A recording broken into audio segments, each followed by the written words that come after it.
Hello, friends, and welcome to Igniting Imagination. I'm your host, Lisa Greenwood. In this season, we're exploring the theme of sanctifying friendship. So, a little background. Sanctifying friendship emerged as one of 3 areas of focus for our leadership ministry at Wesleyan Impact Partners after an 18-month journey with a group of faithful leaders from across the country and across the Wesleyan ecosystem.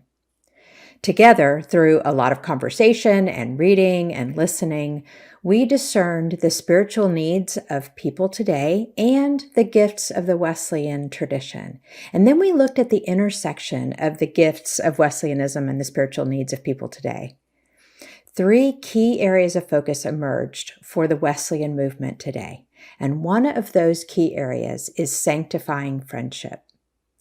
Now, let me pause here to say, if this has sparked your interest and you want to learn more, you can find our new Wesleyan Ecosystem report on our website, ignitingimagination.org.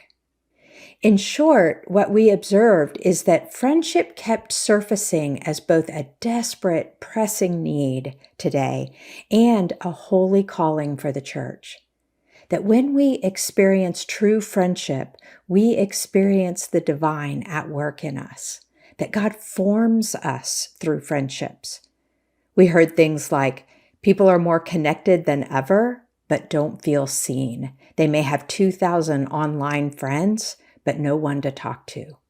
Or, we want to be able to show up as our true selves and to be with people who are willing to get close to the pain. We also heard this phrase that stuck with us. The new chaplaincy is friendship. This notion of sanctifying friendship has captured us.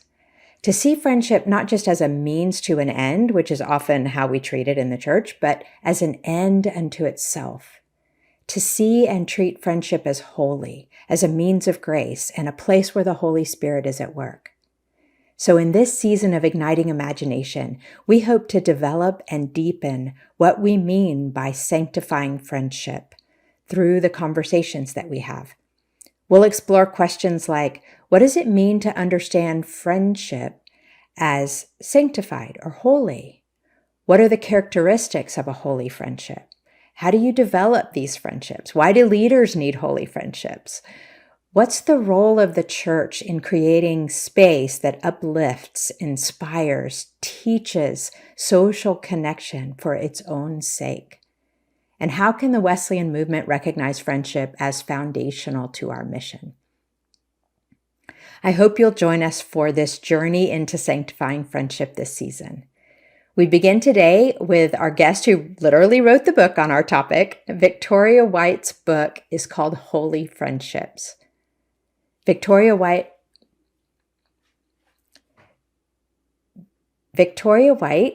is a writer, pastor, designer, coach, facilitator, and teacher.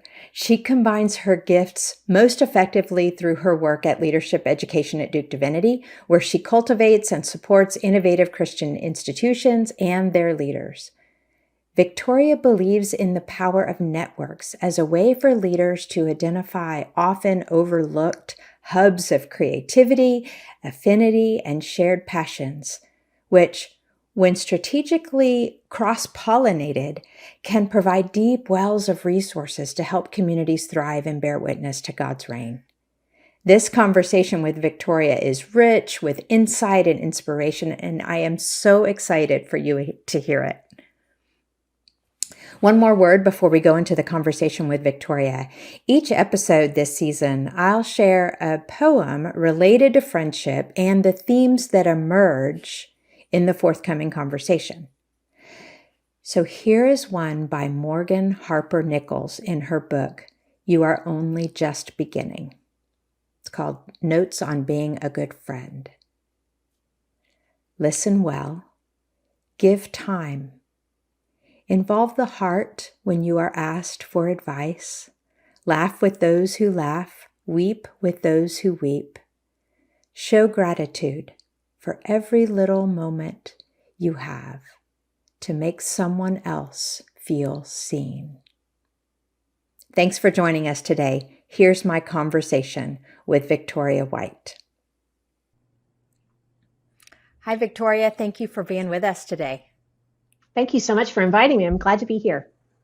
I have so been looking forward to this as we launch this new season. It's going to be great to have a conversation with you. I feel like you're the expert, and I'm really excited to jump in and talk about holy friendships. And you've been thinking about and working on this topic for years now. I don't know, 5, 10 years now. And so I'm really curious what drew you to this topic. Sure. I was in a degree program that was a cohort model where we met several times a year and then did online work. And it was a group of folks who were all about the same age and about the same placement in life, interdenominational and interdisciplinary.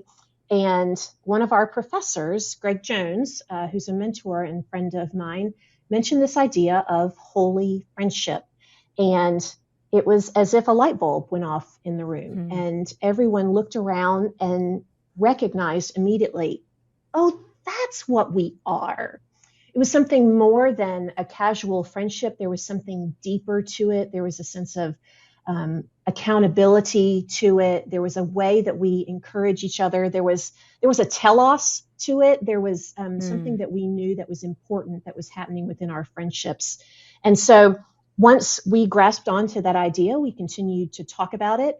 And I began to teach it in my work, and especially in my work with emerging leaders. They just seem to soak up the idea of holy friendship, that is something that they needed, that they wanted, that they desired. And so they started asking more questions. What does it look like? Am I in one? How do I cultivate the conditions for these to happen in my own community? And so, once something gets placed on your heart like that, you got to follow it. And so I started doing some research and some writing, and here we are. Nice. I love it. What has surprised you that has emerged in the midst of your exploration?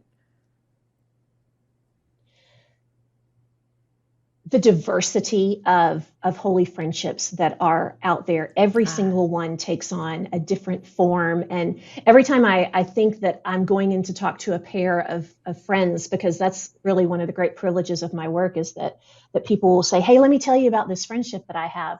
And sometimes I get to talk to both of them. And when I do, they'll explain some of the things they've been through together, and the ways that they've really been there for each other. And it never ceases to amaze me how generous God's love is between two people, and how it can affect their personal lives, their professional lives, their vocation, every aspect in between. Yeah. We're going to talk some more about the impact of friendships. It has been a theme. We use a little bit different language, so we've been very intrigued by your language around holy friendships.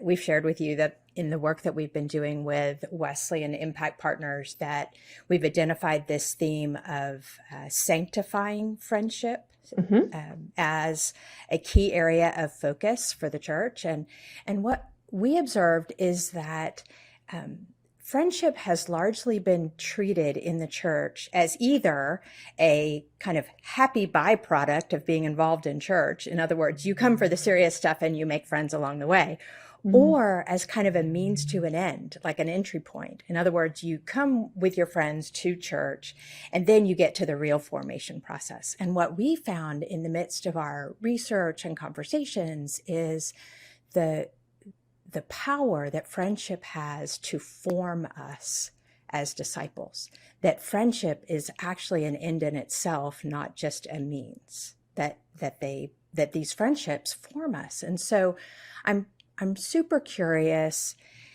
if that rings true with what you've seen and your research, and then I have a follow-up question to that. But Absolutely. Yeah. We have a saying where I work that the way you do the work is the work you're called to do. Yeah. And so doing the work that you're called to do with your friends not only makes it more enjoyable and more fun and more creative and more innovative, it also affects you. it Mm. it Yeah. helps you grow and form as a person. The definition of holy friendships that I created is mutual and sacred relationships deeply formed in God's love. And that last part is exactly what you're talking about, that it is a part of Mm. our formation. If you think about Jesus and the disciples, they were forming each other. They were growing into the people that God was creating them to be by being in community with one another. And I think you're absolutely right. Our society has commodified friendship and Mm. and developed it into, or allowed it to develop into, something that is that can be consumed, that we utilize our friends. I mean, even in social media, if you think about it, we can unfriend someone. Right. What does that Right. even mean? How do you unfriend someone, or how do you block someone? You can Uh-huh. block Uh-huh. people, or hide them.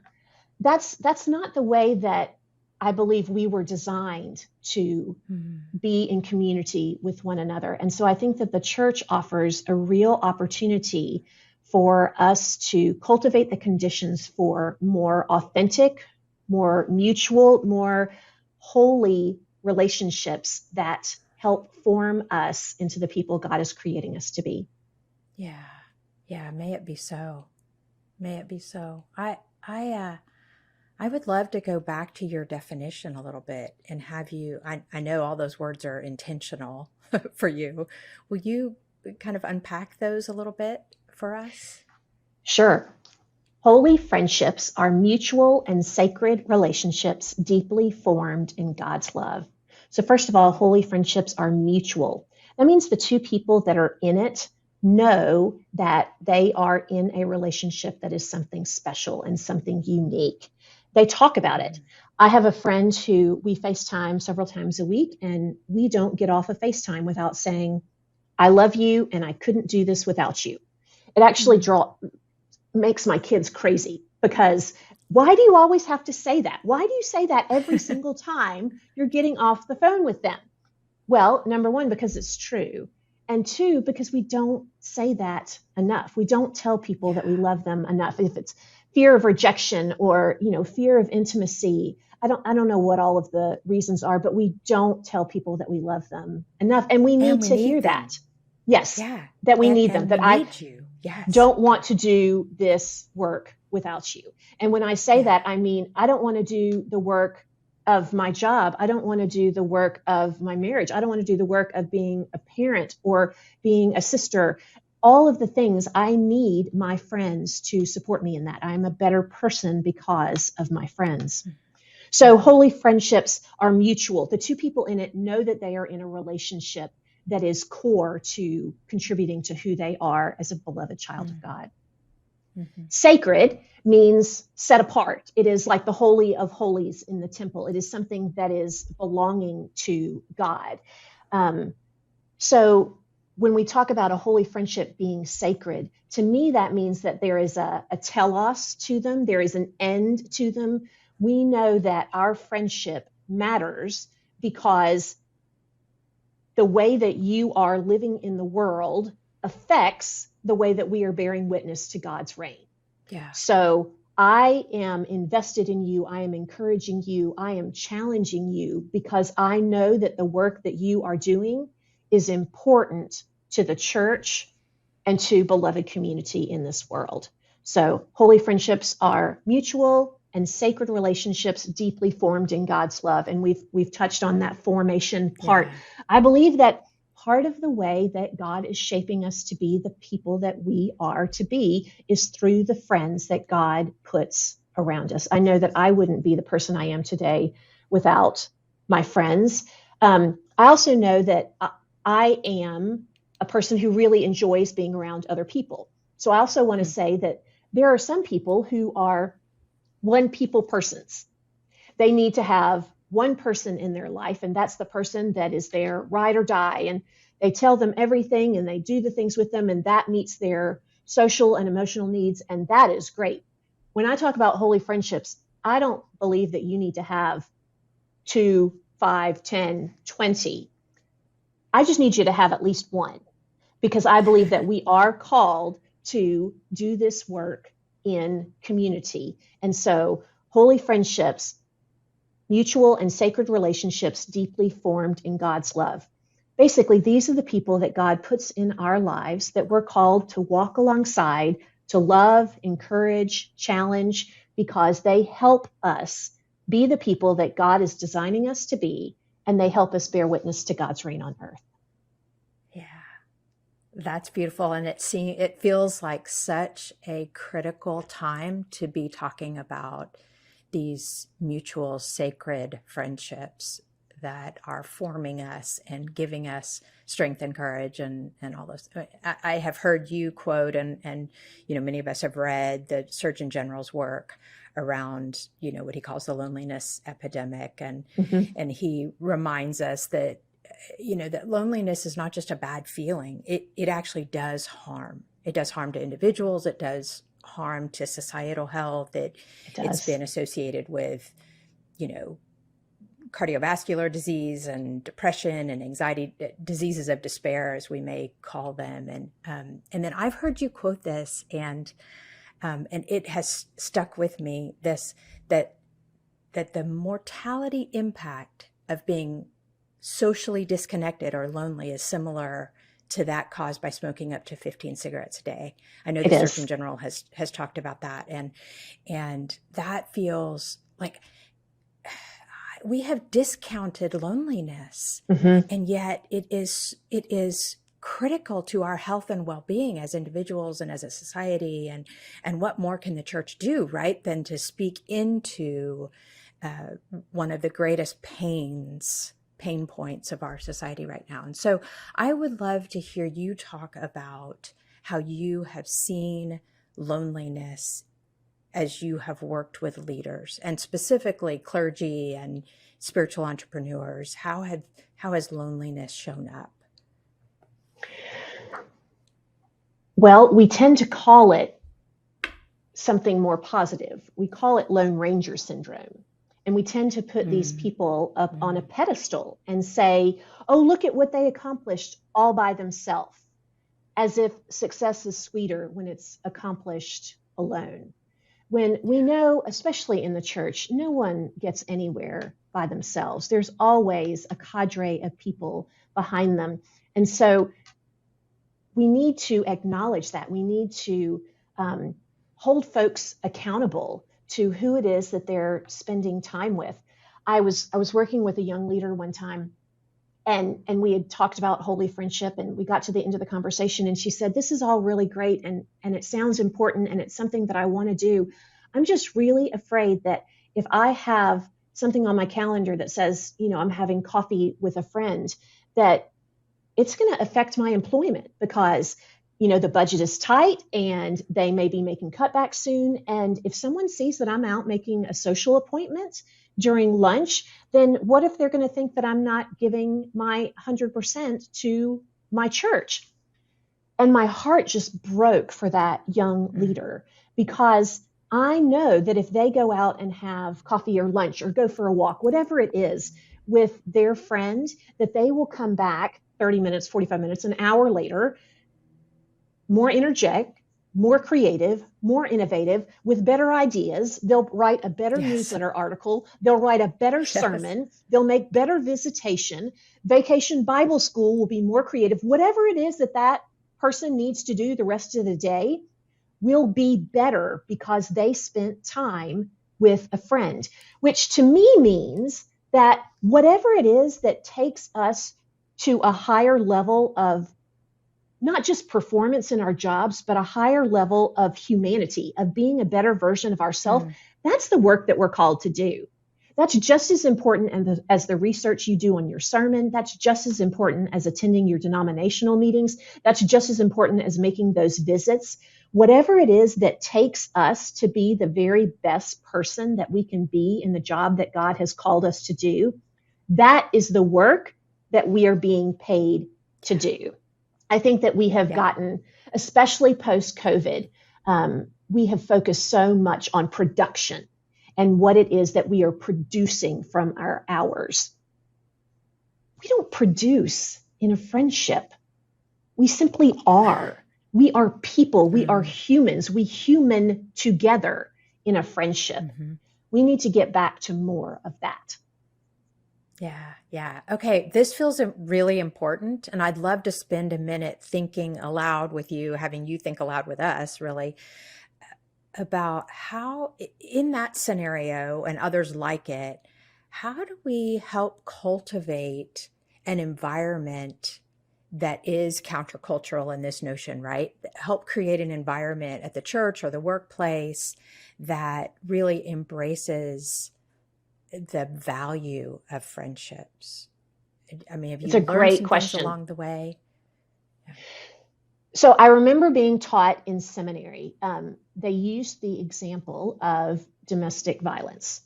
And Mm, they said that if a pastor has books about domestic violence on the pastor's bookshelf, or maybe sitting on a coffee table, or if there is a business card that has a number to a shelter sitting somewhere in the office, the person who needs to know that that office is a safe place is going to see those books or see that mm, card in that office.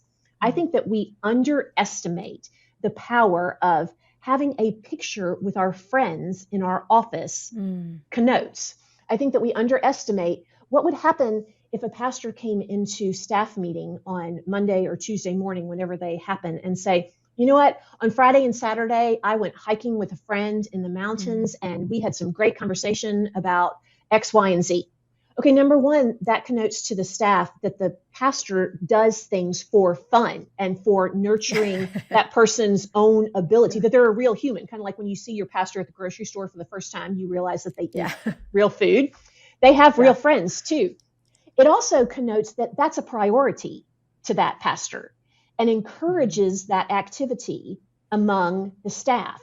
I think talking about our friendships in our sermons and in newsletter articles, talking about the value of that and mm, normalizing it. There's a great meme that's out there on social media that says, tell your friends you love them, tell them often, make it weird. Well, the reason that that's funny is because it is weird to tell someone that we love them, like we've already talked about. The thing is that it's not normal for us to talk about our friends. And I don't understand that. They're some of the mm, best people in my life. They make me happy. They make me better. They make me mad. They annoy me sometimes. And they always help me to be a better person. They always help me to be a better Christian, a better leader, a better parent. We need to normalize talking about those mm, relationships. And so I would say that it's important for pastors and Christian leaders to talk about those relationships because the power of what they give credence to is so very important. People are listening, people are paying attention, especially younger leaders who are trying to figure out what they are supposed to invest their time in. They will hear that and they will follow by example. I also yeah, think nice. for lay leaders who are listening out there, ask your pastor, ask your Christian leader, when's the last time that you spent time with a friend? And I don't even mean on vacation or just at lunch. When's the last time you FaceTimed with a friend? Advocate for that kind of behavior, Mm, encourage that, show them that you know that that's important to their flourishing. yeah, nice. Normalize it, talk about it, model it. I love this last thing that you said where, we talk about in leadership circles about what questions you ask will then, and what accountability, you're asking for Mm-hmm. will help people's focus be on those things, right? So what we focus on, others will focus on. And so if we're asking, how are you spending time with your friends? And when was the last time fill in the blank? That actually begins to shape expectations and behaviors and such. So I want to pick up on another thread that you've mentioned, and that is you're connecting leadership with friendship. In other words, you talked about we have tended to put the Lone Ranger on a platform and on a pedestal, I mean, and as if that's the model for leadership. And you're saying, no, we're actually more creative, more courageous when we nurture our friendships. And so will you say a word about that?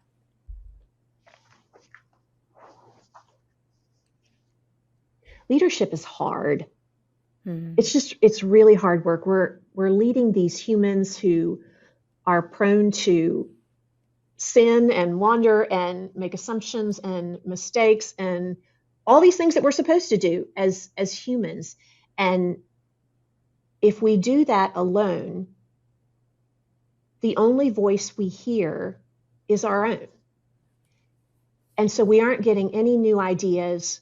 Hmm. No one else is challenging us. Especially in pastoral leadership, folks take what we say seriously. And to me, that's a blessing and a challenge. To me, that means that I don't want to make any big decisions without having conversation in community. I think it's so important, especially when you're thinking about diversity, to have your friends around you thinking about who is and who is not at the table making decisions, who has been included in the process, who is intentionally left out. What are the things that we are ignoring? What happens if this fails? What happens if this is wildly successful? I need my friends to hold me accountable to the hard questions that I wouldn't necessarily want to face on my own. And my holy friends are going to do that for me because they know that my work matters. They know that what I am doing contributes to the way that I am bearing witness to God's work in this world. And I think that when it comes to leadership, it can be so easy for us to just do the work on our own. We know how to do it. We can do it backwards, forwards, with our eyes closed and our hands tied behind our back.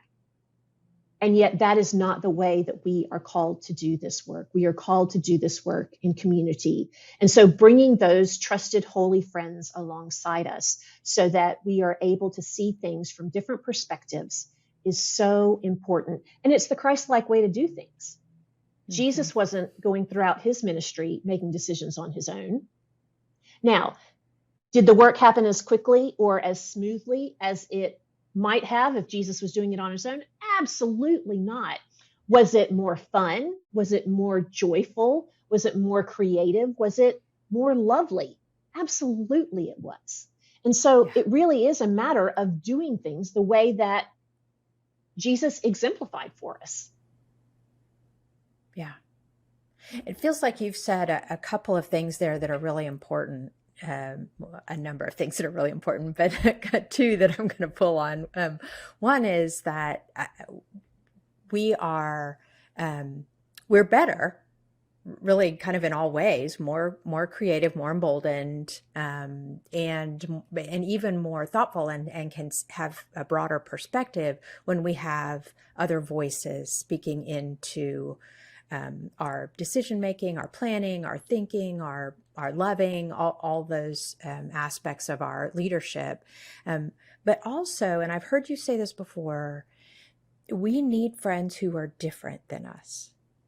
We need friends who are different than we are and who think differently. And that feels like a really important piece to pull on. It's one of the things that I had on my list to talk with you today, because I mean, we're in such a polarized time in our country, and even in the church, and there's this sort of social sorting that happens even in social media and our relationships, where we kind of end up with a community and friendships that look and sound and act a lot like us.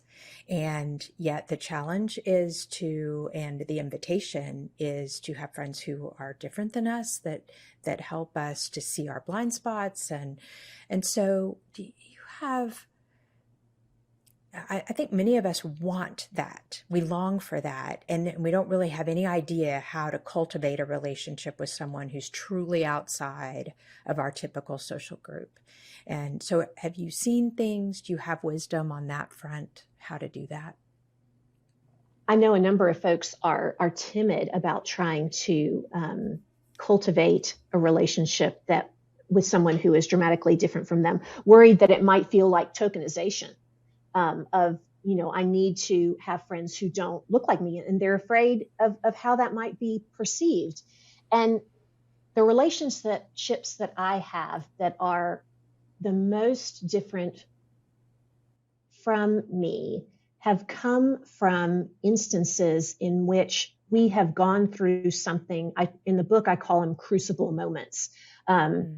Some kind of an event that drew us together so that we have a foundation to be able to draw on that is unique to the two of us. So it might be something like potting together, during COVID, or raising kids together, or going to seminary together, or, going through a hurricane together, God forbid, something like that draws people together, because things like that don't just happen to one kind of people. They don't spare anyone. When a hurricane comes, it hits everyone. When COVID comes, it hits everyone. And so they're an invitation for us to look at those who are around us and say, hey, we are in this together. Let's figure this out. And then it's done with absolute authenticity. It is done in a way that you're a child of God, I'm a child of God. We're trying to figure this out. And you build on what you have together that's already in a natural place. And sometimes it can feel very sticky when we get to those kinds of conversations where inequality raises its ugly head, especially nowadays when so many folks' rights are being taken away, or when inequality just seems to be at every possible turn. That's when those relationships with people who are really different matter the most, because oftentimes there's someone who's really hurting there, and there's someone that has more privilege. And that's where the mutuality of my definition of holy friendships becomes really important, because it's not about equality between two people, but it's about the mutuality of covenant to be in conversation, to want to get to the mutuality of covenant to stay in conversation with one another, because it's important, because it matters to the way that we are loving each other and loving God and loving our neighbors in the world, that just because it may be sticky in this moment, we're going to see this through because we matter to one another. Yeah. And because this matters, and being formed, again, this is about our formation, right? Being formed by that friendship. So there's a mutual respect and honoring and curiosity that begins to form us. That's beautiful. Yeah, I appreciate the work that you've done on that. And one of the other areas that has intrigued me that you have, where you've taken holy friendships, is the relationship between friendships and institutions. And we've done some work, and our friend and colleague, Gil Rendell, makes a distinction between, and I think this is from Hugh Hecklow, but he makes this distinction between institutions that house deeply held values and practices distinct from the organizations or the structure, organizational structure that come out of those institutions, right? And so the organizational structure may change, but that institution that houses the core values and practices remains. Okay. So as we think about those institutions, values, practices, I'm interested in like the role that friendship plays in institutions. Institutions are made up of humans who need holy friendship. And I think about... Let's just get to the core right there, right? I think about the fragility of so many institutions today, and how many are on the brink of closing or merging or figuring out, some new manifestation of being. What does it look like to come alongside those institutions in holy friendship? What does it look like to share resources, to share challenges, to share joys. I wonder what it looks like for the leaders of institutions to not only lean into their holy friendships, but to also think about what it could look like for there to be friendships among institutions. I think that because of the fragility that is out there, that is one of the ways that we are going to see new life coming. There's going to be pruning that happens with that, which there's pruning that happens in friendships. That's part of the challenge of it. And so I do think that a lot of the language can be cross-pollinated with humans and with institutions. I think that that's one of the ways that we've got to work creatively and innovatively to make the best use of resources into the future. Yeah. I love this. When we think about institutions, this institutions really do house our formation, if you will, right? They are intended to be formative, not performative.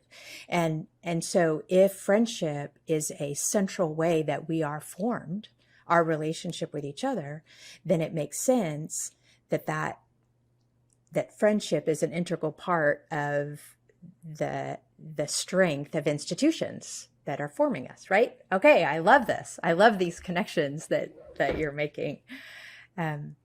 So this episode with you is the first episode this season where we're focusing on holy friendships, sanctifying friendships.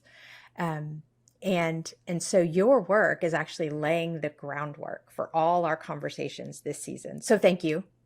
We didn't actually ask permission. We just said, this needs to be our launching point for all our conversations. And so the next 3 episodes are all pairs of holy friends that we have come to know, which is going to be really fun to have these conversations. And so I'm really curious what you think we'll see. I think you're going to hear a lot of laughter.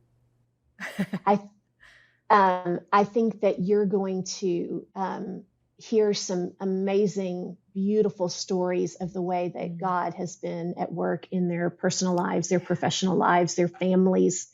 I think that you're going to hear some stories of challenge where they have pushed each other out of their comfort zones. And I hope that you hear some longing from them that this is something that they wished there was more of in the world, because once you have it,